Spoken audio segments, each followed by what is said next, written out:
तो अभी तक जो भी स्टूडेंट्स हमारे क्रैश कोर्स को ज्वाइन नहीं किए हैं वो जल्दी से फटाफट प्ले स्टोर से मिसाइल क्लासेस के ऐप को डाउनलोड करके क्रैश कोर्स को ज्वाइन कर लीजिए। ये तो आप लोगों का सिर्फ प्री टेस्ट का एग्जाम हो रही है। अगर आप चाहते हैं कि सर हम फाइनल एग्जाम के अकॉर्डिंग मात्र बचे हुए समय में हमको बेहतरीन तरीके से तैयारी करना है, तो मेरे भाई क्रैश कोर्स में आप लोगों का सुबह शाम दोनों टाइम पे क्लासेस चलती है। आप लोग इसको ज्वाइन करके हमारे साथ सुबह शाम जुड़ करके सिलेक्टेड क्वेश्चन को प्राप्त करके मेरे दोस्तों फाइनल एग्जाम में अच्छी तरह से लिख के आप अच्छा मार्क्स ला सकते हैं, क्योंकि यहाँ पे आप लोगों को सारा वो प्रश्न आप लोगों को कराए जाते हैं जो आपके एग्जाम पे आने की पूरी संभावनाएं होती है। तो लेट ना करें, जाएं ज्वाइन करें। कोई भी दिक्कत होगी नीचे डिस्क्रिप्शन बॉक्स में व्हाट्सएप नंबर दिया गया है, उस नंबर पे आप लोग व्हाट्सएप कीजिएगा, हमारी टीम आपको रिप्लाई करेगी। तो चलिए सर हम लोग बात करने वाले थे, एक एक क्वेश्चन को हम लोग देखने वाले हैं जो मोस्ट इंपोर्टेंट क्वेश्चन बनेगी आप लोगों का टर्म 1 यानी आप लोगों का जो अभी प्री टेस्ट के एग्जाम होने वाले इसके अकॉर्डिंग। पहला क्वेश्चन अगर मैं बात करूं तो अंगुत्तर निकाय के अनुसार महाजनपदों की संख्या कितनी है। सबसे पहले याद रखिए अंगुत्तर निकाय है मेरे भाई ये बौद्ध धर्म से संबंधित रखते हैं। कौन सा धर्म से? ये हमारा बौद्ध धर्म से संबंधित रखते हैं। पहला क्वेश्चन याद रखिएगा। दूसरा क्वेश्चन याद रखिएगा कि अंगुत्तर निकाय में ही महाजनपदों का उल्लेख किया गया है जो हमारा 16 है। अगर 16 महाजनपद में सबसे शक्तिशाली महाजनपद अगर आपसे पूछा जाएगा तो मगध महाजनपद बताना है प्यारे। क्या बताएंगे सर? मगध महाजनपद। अच्छी तरह से याद रखिएगा। मगध साम्राज्य की स्थापना किसने किया था? तो बिंबिसार ने किया था। क्या बताएंगे सर? इसका जो स्थापना किया था वो हमारा बिंबिसार है। कौन है? फिर से बताएंगे सर, हमारा बिंबिसार इसका राइट आंसर हो जाएगी। आइए सर अगला क्वेश्चन पे हम लोग बात करते हैं। चंद्रगुप्त मौर्य का शासनकाल क्या था? क्वेश्चन का लेवल देखिए, आपको भी इसी तरह से हूबहू आप लोगों को पूछा जाएगा। तो चंद्रगुप्त मौर्य याद रखिएगा, मौर्य साम्राज्य का स्थापना कौन है? चंद्रगुप्त मौर्य नहीं, मौर्य साम्राज्य के संस्थापक माने जाते हैं। इनका शासनकाल था 323 से लेकर 298 ईसा पूर्व में। अगला क्वेश्चन आते हैं सर, विक्रमादित्य की उपाधि किस सम्राट को ग्रहण किया गया था? बताएं मेरे भाई, जो हमारे विक्रमादित्य है इसको किसको दिया गया था? तो चंद्रगुप्त द्वितीय को। क्या बताएंगे सर? विक्रमादित्य जो है हमारा उससे हम लोग चंद्रगुप्त द्वितीय को दिया गया था। अगला क्वेश्चन पाइए सर, मुद्रा राक्षस के लेखक कौन है? यकीन मानिए जितना मैं आप लोगों को क्रैश कोर्स में आप लोगों को बता रहा हूं, याद रखिएगा आंखें बंद करके, सब्जेक्टिव का हो या मैप का हो या प्रैक्टिकल का हो या मेरे भाई आप लोगों का फाइनल एग्जाम के अकॉर्डिंग हो, सारा चीज आप लोग अच्छी तरह से जो बताया जा रहा है ईमानदारी पूर्वक से पढ़िए। जिस समय आप कंफर्टेबल हो पा रहे हैं उस समय एक टाइमिंग रूटीन बनाइए, उसी रूटीन के हिसाब से पढ़िए और हमारे साथ सुबह शाम दोनों टाइम जुड़े रहिए। फिर आप देखेंगे इस 50 दिन में कैसे जंग किया जाता है मेरे भाई। आपको यकीन हो जाएगी कि मैं पूरे साल भर नहीं पढ़ा हूं, लेकिन यहाँ पे जो चीज पढ़ा जा रहा है बहुत ही इनफ है। मुद्रा राक्षस जो है भाई याद रखिएगा, जो हमारा मुद्रा राक्षस इसका लेखक हमारा हो जाएगा कौन?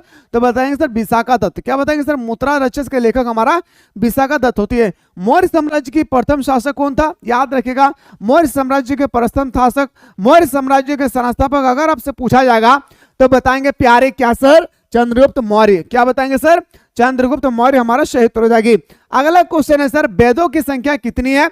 तो वेदों की संख्या सर 4 है। याद रखिएगा सबसे पुराना वेद पूछा जाएगा तो बताएंगे सर ऋग्वेद। याद रखना है। क्या बताएंगे सर? सबसे पुराना वेद पूछा जाएगा तो ऋग्वेद। लेकिन अगर आपसे पूछा जाएगा कि 4 वेद जो हमारा है उसका नाम बताइए तो ऋग्वेद, यजुर्वेद, सामवेद, अथर्ववेद। ऋग्वेद, यजुर्वेद, सामवेद, अथर्ववेद। किस भारतीय शासक को नेपोलियन की संज्ञा दिया गया है? तो बताएंगे सर समुद्रगुप्त इसका बिल्कुल सही उत्तर हो जाएगी। याद रखिएगा मेरे भाई क्या हो जाएगा सर? समुद्रगुप्त इसका सही उत्तर हो जाएगा। 16 महाजनपदों में सबसे शक्तिशाली महाजनपद कौन था? 16 जो महाजनपद है अभी मैंने जस्ट बताया, सबसे शक्तिशाली महाजनपद के रूप में उभर कर आया था हमारा कौन सर? तो मगध महाजनपद। क्या बताएंगे सर? मगध महाजनपद सबसे शक्तिशाली बनकर उभर कर आए थे।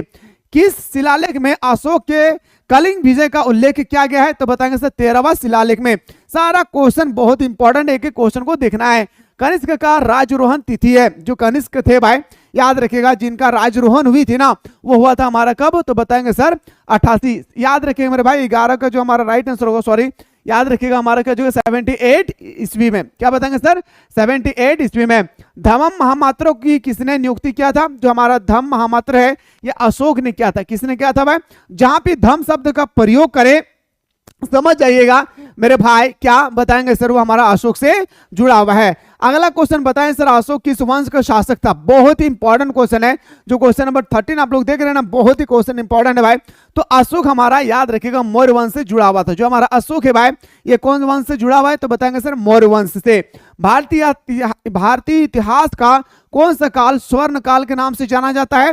तो गुप्त काल को हम लोग स्वर्ण काल के नाम से जानते हैं। कौन से काल से सर? स्वर्ण काल के नाम से जानते हैं हम लोग गुप्त काल को। चलिए सर अगला क्वेश्चन पे आते हैं, प्रयाग प्रस्ती की रचना किसने की है? सारा सिलेक्टेड क्वेश्चन है भाई, हाँ इधर उधर मत देखिए, चुपचाप से सारा क्वेश्चन को देखिए। यकीन मानिए इससे बाहर आपके पेपर में क्वेश्चन नहीं आएगी, नहीं आएगी, नहीं आएगी। उसके लिए आपको सारा लेक्चर देखना होगा। प्रयाग प्रस्थित की रचना किसने की थी? जो हमारा प्रयाग प्रस्थित है भाई, इसका रचना क्या था? हमारा प्यारा सा हरिसेन ने। किसने किया था भाई? हरिसेन, इसका बिल्कुल सही उत्तर हो जाएगा। मौर्यकालीन टकसाल का प्रधान कौन था? तो हमारा जो मौर्यकालीन जो टकसाल का प्रधान होते थे, ये हम लोग मानते थे किसको? तो लक्ष्य अध्यक्ष को। क्या है भाई? याद रखिएगा ऑप्शन नंबर हमारा डी इसका सही उत्तर हो जाएगी। राज तरंगिणी के लेखक कौन है भाई? तो बताएंगे सर राज्य तरंगिणी का जो हमारा लेखक हो जाएगा वो हमारा कल्हण है। कौन बताएंगे सर? कल्हण है। अर्थशास्त्र और इंडिका से किस राजवंश के विषय में जानकारी मिलती है? याद रखिए मेरे भाई, कितना इंपॉर्टेंट क्वेश्चन पूछा गया है, एक बार नजर दौड़ा कर देखिए, शायद ही ऐसा क्वेश्चन आप लोग देखे होंगे। और आप सभी को पता है कि इंडिका एक पुस्तक है, अर्थशास्त्र भी एक पुस्तक है, लेकिन इसमें किस राजवंश, कौन सा वंश के बारे में जो है मेरे भाई यहाँ पे डिस्कस किए गए थे? तो बताएंगे सर याद रखिएगा मौर्य काल के बारे में। कौन से काल के बारे में सर? मौर्य काल के बारे में डिस्कस किए गए थे। अगला क्वेश्चन आते हैं सर, अर्थशास्त्र की रचना कब हुई है? जो हमारा अर्थशास्त्र है इसकी रचना कब हुई है? तो बताएंगे सर चौथी शताब्दी ईसा पूर्व में। कब हुई है भाई? तो चौथी शताब्दी ईसा पूर्व में इसकी रचना किया गया था। आइए सर अगला क्वेश्चन पे आते हैं कि पतंजलि के महाभाषण से हमें जानकारी मिलती है। क्या जानकारी मिलती है सर? बताएंगे सर प्राग मौर्य काल। क्या बताएंगे सर? प्राग मौर्य काल। इन ऑप्शन नंबर सी हमारा सही उत्तर हो जाएगा। अर्थशास्त्र के लेखक कौन थे? आपसे पूछा गया जो हमारा अर्थशास्त्र है इसके लेखक कौन थे? तो बताएंगे सर अर्थशास्त्र का लेखक हमारा कौटिल्य हो जाएगा। क्या हो जाएगी सर? याद रखिएगा अर्थशास्त्र का लेखक कौन हो जाएगा? हमारा कौटिल्य हो जाएगा। ऑप्शन नंबर हमारा सी इसका राइट आंसर हो जाएगी। आइए सर अगला क्वेश्चन पे आते हैं, बिंबिसार का संबंध किस वंश से है? जो हमारा बिंबिसार है इसका संबंध किस वंश से है? बहुत ही इंपॉर्टेंट क्वेश्चन है। क्वेश्चन में जो आप लोग 22 देख रहे हैं, गला बैठ जा रही है भाई, आप लोगों के लिए इतना मेहनत कर रहा हूं तो कम से कम आप लोग शेयर तो करें। आप लोग अपने अपने शेर और शेरनियों को शेयर तो करें कम से कम मेरे भाई, ताकि हर एक स्टूडेंट्स को पता चल सके अरे झारखंड में कोई एक पागल पैदा हुआ है जो मेरे भाई झारखंड के गरीब से गरीब बच्चा को मात्र 299 रुपया में दिन और रात पढ़ा रही है। तो एक बार शेयर कर देना भाई। तो बताएंगे सर हर्यक वंश। क्या बताएंगे सर? हर्यक वंश। ऑप्शन नंबर ए हमारा सही उत्तर हो जाएगी। वज्जी को सामाजिक ग्रंथों में कहा गया। जो हमारे वज्जी है भाई, यह वज्जी क्या है भाई? तो बताएंगे सर ये हमारा मगध जो 16 महाजनपद है भाई, इसी में से एक वज्जी है कि सामाजिक ग्रंथों में क्या कहा गया था? तो बताएंगे सर इसका राइट आंसर हो जाएगा हमारा क्या? तो राजतंत्र कहा गया। क्या भाई? राजतंत्र। जनपद शब्द का शब्दित अर्थ क्या है? जहां लोग अपना घर बनाते हैं। इन ऑप्शन नंबर हमारा क्या हो जाएगी सर? ऑप्शन नंबर हमारा 20 का सही उत्तर हो जाएगी। कभी कभी ना ये जो हमारा 2 मार्क्स का भी क्वेश्चन आता है कि जनपद का अर्थ क्या होता है, तो आपको डिफिनेशन में लिखना पड़ता है कि जहां लोग अपना घर बनाते हैं उसे हम लोग जनपद कहते हैं।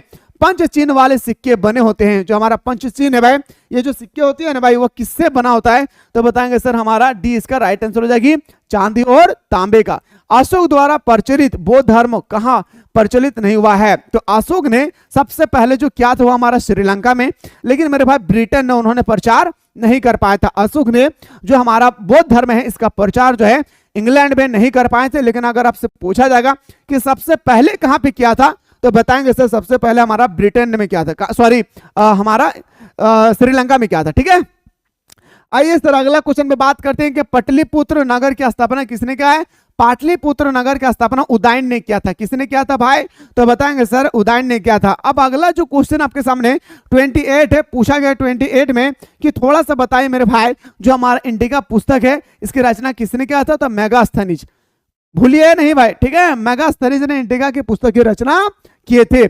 आइए सर अगला क्वेश्चन है कि प्राचीन भारत में धर्म की शुरुआत किस शासक ने किया था? जब भी धर्म की बात करें कनिष्क, सॉरी आपका अशोक आंख बंद करके लगा देना है। महावीर ने पारसनाथ के सिद्धांतों में नया सिद्धांत क्या जोड़ा था? जो महावीर थे भाई, उन्होंने पारसनाथ के सिद्धांतों में पहला जो सिद्धांत जोड़े थे ना, वो ब्रह्मचार्य थे। क्या थे भाई? बताएंगे सर, ब्रह्मचार्य थे ना। ऑप्शन नंबर बोल सकता हूं सर, ऑप्शन नंबर हमारा 20 का सही उत्तर हो जाएगा। कलिंग युद्ध कब हुआ था? अब क्वेश्चन आती है सर, हमारा एक क्वेश्चन आता है कि कलिंग का युद्ध कब हुआ था, तो बताएंगे सर, याद रखिएगा 261 ईसा पूर्व में। कलिंग कौन सा राज्य में है? तो बताएंगे सर उड़ीसा में। कलिंग कौन सा राज्य में है सर? याद रखिएगा उड़ीसा में है। फूट डालकर विजय प्राप्त करने का कार्य सर्वप्रथम किस राजा ने किया था?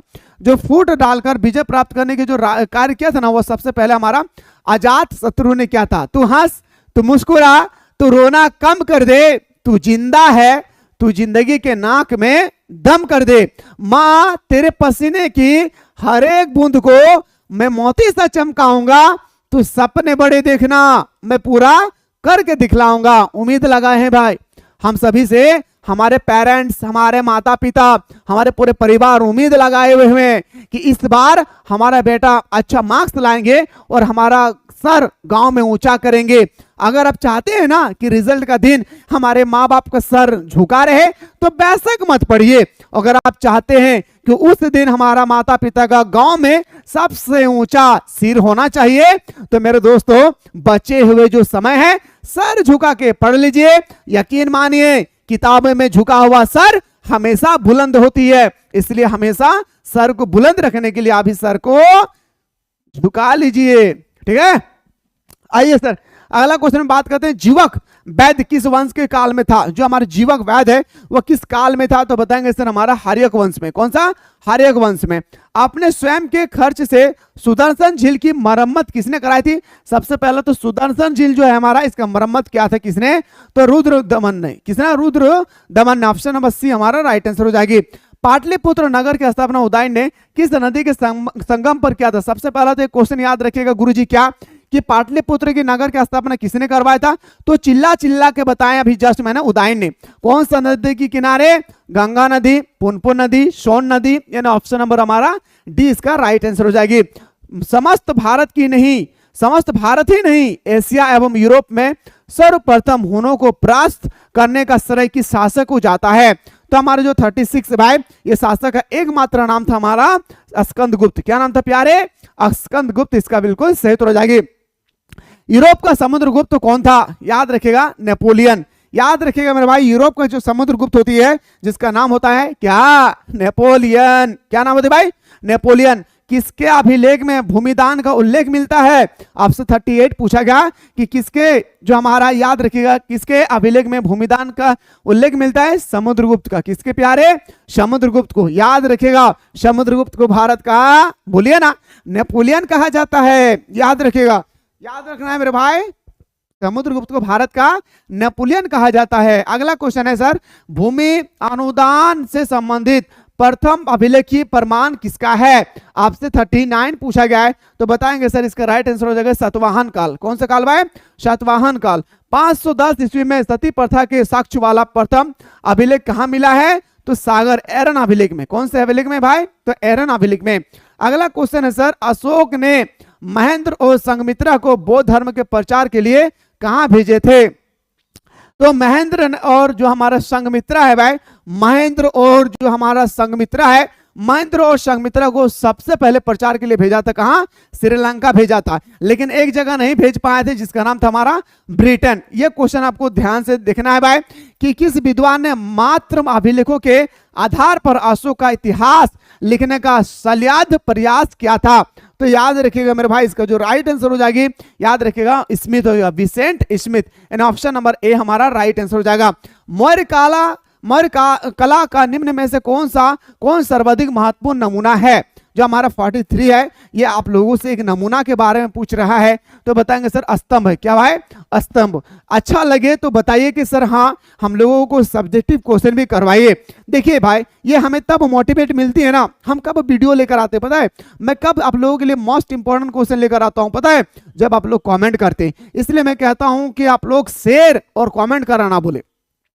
अच्छा लगे तो अच्छा के बारे में कमेंट कीजिए, बुरा लगे तो बुरा के बारे में कमेंट कीजिए। हमारे अंदर में कोई कमी है, डिमेरिट है, वो कमी कीजिए। हमारे अंदर में कोई अच्छाई है, वो कमेंट कीजिए। मतलब कमेंट कीजिए, इससे देख कर ना मोटिवेट मिलती है और मैं आप लोगों के लिए इंपॉर्टेंट क्वेश्चन लेकर आता हूं। तो अगर आप लोग चाहते हैं सब्जेक्टिव क्वेश्चन भी करवाइए तो लोग जल्दी से बताएं, आप लोग को कमेंट सेक्शन में कमेंट करना भूलिए, ठीक है। तो गुप्त काल में कौन चीनी यात्री भारत आए थे? जो हमारा गुप्त काल है इसमें चीनी यात्री एक भारत आए थे भाई, जिसका नाम था क्या? तो बताएंगे सर फाहियान। क्या नाम था भाई? फाहियान। अगला क्वेश्चन पे आते हैं सर, मेगास्थनीज भारत में किसके दरबार में आया था? जो मेगास्थनीज है ना भाई वो भारत में किसके दरबार में आया था? तो बताएंगे सर चंद्रगुप्त मौर्य का। किसके भाई? चंद्रगुप्त मौर्य का। समुद्रगुप्त की जानकारी होती है प्रयाग प्रस्थित में। जो समुद्रगुप्त होती है ना भाई, इसकी जो जानकारी मिलती है हमें कहां पे मिलती है? तो प्रयाग प्रस्थित में। क्या बताएंगे सर? याद रखिएगा प्रयाग प्रस्थित में। अगला क्वेश्चन है सर, नवरल किस काल के दरबार में रहते थे? तो चंद्रगुप्त विक्रमादित्य के काल में रहते थे। यानी ऑप्शन नंबर हमारा डी इसका राइट आंसर हो जाएगी। अभिज्ञान शकुंतला के रचनाकार कौन है? तो बताएंगे कालिदास। इसके रचना किसने किया था भाई? अभिज्ञान शकुंतला की रचना कालिदास ने किया था। किसने किया था गुरुजी? कालिदास ने किया था।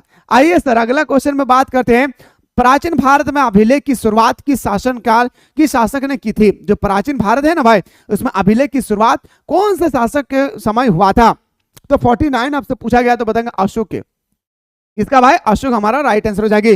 किस शासक को प्रियदर्शी कहा गया? आपसे पूछा गया है कि कौन सा शासक है जिसे हम लोग आज प्रियदर्शी के नाम से जानते हैं? तो बताएंगे सर अशोक को। मेरे भाई मैं फिर से कह रहा हूं कि जो भी स्टूडेंट्स अभी तक हमारे क्रैश कोर्स को ज्वाइन नहीं किए, फटाफट आप लोग मिसाइल क्लासेस के आपको डाउनलोड करके क्रैश कोर्स को ज्वाइन करके हमारे साथ सुबह शाम जुड़े रहे, ओनली फॉर इंपॉर्टेंट क्वेश्चन को प्राप्त करने के लिए। तो तैयार है? तो मेरे भाई आप लोग हमारे साथ जुड़े रहिए। जो भी ज्वाइन कर चुके हैं, जो नहीं किए हैं, मैं उनसे रिक्वेस्ट करूंगा कि आपके अंदर में कोई भी डर है, जो पूरे साल भर नहीं पढ़ी है या कुछ भी नहीं किए हैं, मेरे भाई मात्र 50 दिन जो हमारा बचा हुआ है, 50 दिन में हम ऐसे तैयारी कराएंगे कि आपको मेरे भाई साल भर में जो तैयारी नहीं किया ना उससे ज्यादा आपको एक्सपीरियंस हो जाएगी। इसलिए मेरे भाई जल्दी से आप लोग इस कोर्स को ज्वाइन करके हमारे साथ जुड़े रहें। फिलहाल आप लोग अगर सब्जेक्टिव क्वेश्चन देखना चाहते हैं तो जल्दी से कमेंट कीजिए, मैं आप लोगों को अगला वीडियो में सब्जेक्टिव क्वेश्चन बताने की कोशिश करूंगा। मिलते हैं नेक्स्ट वीडियो में।